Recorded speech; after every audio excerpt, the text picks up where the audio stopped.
Good morning, Mets fans, and welcome to a Monday edition of Driving with Mr. Met. I am Mr. Met, and this weekend saw two firsts for the 2019 New York Mets. Their first sweep loss in a series of the season, and their first trip beneath the 500 mark on the season. I want to talk about the weekend set with the Brewers, the upcoming series with the Padres, and why the news from yesterday might be finally the cause to press the panic button for the Mets. As often seems to be the case with the Mets, when one part of the game is going well, another part seems to struggle. And that, I don't know if it's an exclusive Mets thing or if this happens to other teams as well, because I don't follow other teams that closely. But it just seems like every year when the pitching is really good, the offense really stinks. And when the offense is really good, the pitching really stinks. And earlier this year I said, I think this offense is sustainable. I think they're going to be good all season. And seemingly on the arrival of the return of Todd Frazier, the offense completely fell apart. And they've been bad. I mean, there's no other word for it. They've been bad for the last 10 games or so. And it was right around the time, of course, when the starting pitching started to get itself back together. So as the starting pitching got better, the offense just completely disappeared. And they've been missing in action for the better part of the last 2 weeks. And I said before, once this offense and this pitching staff get on the same page, this team's going to be dangerous. Now, not only are we dealing with a struggling offense, but after this weekend, we're dealing with a sub-500 team that has some major question marks about the health of the pitching staff. I'm going to sneeze. Maybe. Excuse me. Sorry. Anyway, so this is now a team that's dealing with the health of their pitching staff. And this goes beyond the fact that there are a number of relief pitchers on the injured list, from Familia to Avilan to Wilson, who should be off soon. But the bottom line with that is that after yesterday's game, Mickey Callaway announced that, of course, Jason Vargas left the game early with hamstring tightness or soreness. And Mickey announced after the game that Steven Matz has been dealing with forearm soreness, so he's also being reevaluated and he'll be tested, I guess, today. The scary part about this is we've always known that the Achilles heel for this team is going to be the pitching depth, particularly in the rotation. And as we've seen on a couple of occasions this season, when a spot starter needs to be called up from AAA, they are entirely ineffective, whether it be Chris Flexen or Corey Oswalt, to a lesser degree Drew Gagnon, who's actually been pretty good. But these guys are not major league caliber starting pitchers. They're barely major league caliber relief pitchers. So if we're asking the Mets to replace not one, but potentially two major league starters, and say what you want about Jason Vargas, but he's been perfectly fine this season. Okay, there's nothing, you can't expect a lot more from him, but I think people expected an awful lot less, especially looking at the way the season started for him. But he's pitched well after his first two down starts, including yesterday until he had to leave the game after 50 pitches in the fourth inning. The weekend set in general was difficult because there were 3 games that the Mets could have easily won just as easily as they lost them, and of course they didn't.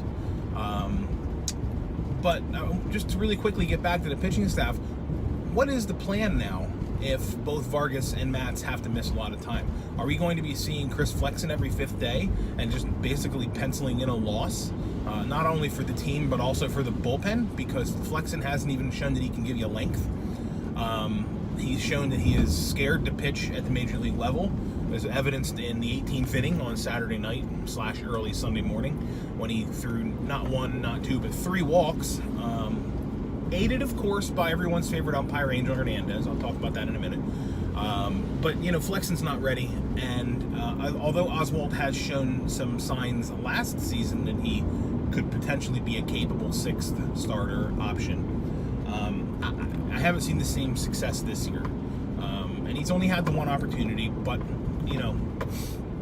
it'd be nice to see nice to see either Oswald or Flexen do something to boost a little bit of confidence for us as fans, because as the bullpen picks itself up and starts to sort itself out, and Seth Lugo and Robert Gsellman both had great weekends in Milwaukee, pitching really well in relief. As the bullpen starts to pick itself up and get itself together, the starting rotation is going to be falling further and further apart without two of the key cogs in it. But anyway, let's talk about the weekend series. The weekend series itself in a vacuum is not a cause for concern. I mean, again, these are 3 games that the Mets could have won. They didn't. It happens. It's baseball. The bigger cause for concern is the fact that they lost these 3. They're now under 500. Not just 1 game, but 2 games under now at 16 and 18. And the big question going forward is there anyone that can turn this around? And tonight the Mets turned to Jacob deGrom to step onto the mound. And again, the pitching has not been the problem. It's not like they got blown out in any of these 3 games. I mean, these were pretty closely contested games. And Friday, Mets pitched really well, gave up 3 runs. Mets offense couldn't muster anything more than 2. Saturday was the doubleheader, basically. The Mets scored in the first inning or the second inning. I don't recall which of the 2. And then they couldn't score again until the 9th when Pete Alonso hit a solo home run. The game ended up going, as I said, 18 innings. Chris Flexen in the bottom of the 18th with a 3-2 lead. Couldn't secure that lead, and the Mets ended up losing 4-3. And then yesterday, of course, the Mets lose 3-2. And so these are 3 games that the Mets lose, and they could have easily won all 3 of them if only the offense would have been present for this series, and they haven't been. And it's just weird because the Mets have hit a number of home runs over the last few games.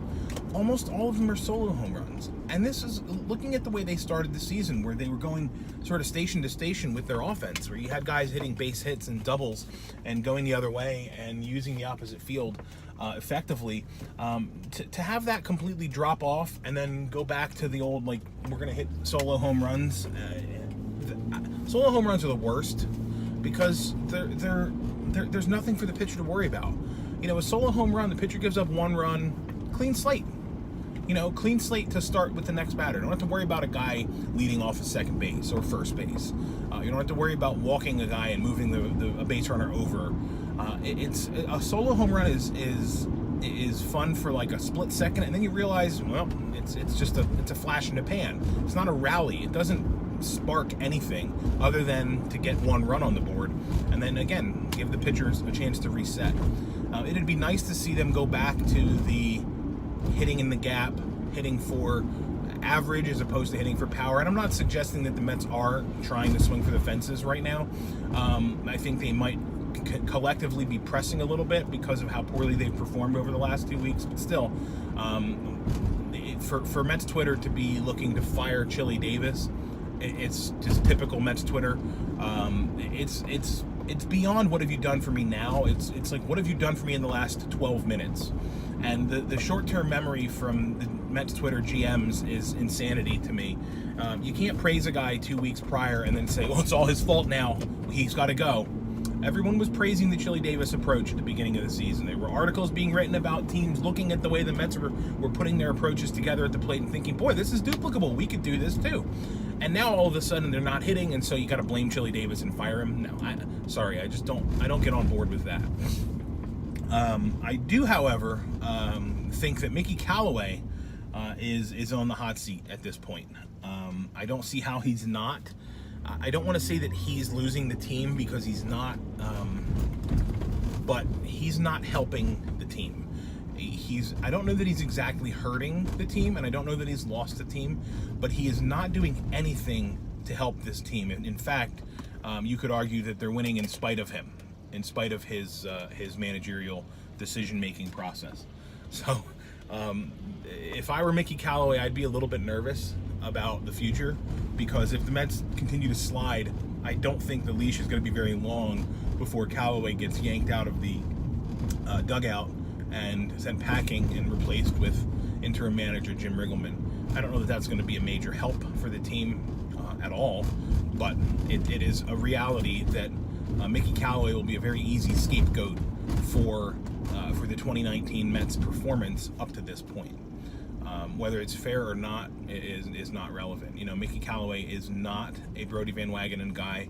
Brodie did not bring him in. Brodie did, however, bring in Chili Davis. So I don't see them parting ways with Chili Davis anytime soon. There was a reason he was brought in. He philosophically, and his approach, I think, was something that the Mets wanted to try to implement, and I don't see that changing after a month of baseball. So the Mets kick off a 3-game set in San Diego starting this evening at 10:10 Eastern Time. Hooray. There's nothing better than coming off a sweep and wanting to sort of return to normalcy than having to deal with a 10:10 start for the next 2 nights. So everyone better drink their coffee and calf up before the game, because it's going to be a long one. And just hope the Mets offense can find itself in San Diego and get itself back together, because the Mets need DeGrom to go out and be a stopper, but Jake can only do it so much by himself. He's going to need the bats to come alive and provide some support for him. So let's hope that happens this evening in the home of Bartolo Colon's home run, and let's hope the Mets can get on the right track. So thanks for watching. I appreciate it. I will be back tomorrow, groggy though I may be, to talk about tonight's game. After a few short hours of sleep, I'm sure. We gotta just hope it's not another 18-inning game, because I don't think I can do that in Pacific time. So fingers crossed on that one. But anyhow, thanks for watching. Follow me on Twitter at Mr_Met. And as always, let's go Mets.